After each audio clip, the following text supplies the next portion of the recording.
issues. And I just want to report to my colleagues that later this month at the Intergovernmental Panel on Climate Change, which is the leading international climate science body with over 195 member countries, it's going to be releasing a report which will predict that the planet's average global temperature will increase by more than 2 degrees Celsius over the next century. Not only does this report issue new warnings about continued warming, but it asserts that the scientific community can now claim with 95% certainty that the warming is a byproduct of human activity. Yet in this House of Representatives, the majority party continues to ignore the warnings of the scientific community. Over the past 2 years, this Congress has done absolutely nothing to address climate change.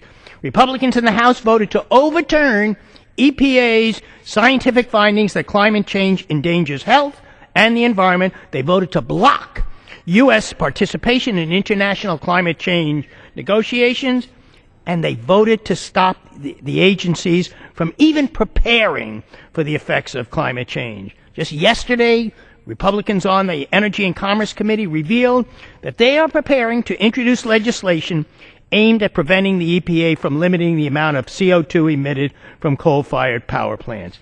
This is a mistake. Mr. Speaker, we need to be moving ahead with policies aimed at encouraging alternative sources of energy, preparing for the worst effects of climate change. We need policies that are not written by the coal lobby. We must take action, and I must remind you, just as you've raised these issues about the effects of the economy on our middle class and our lack of preparation of working families, that the people that are most affected are the people that have the least ability to deal with climate change, and they are working Americans.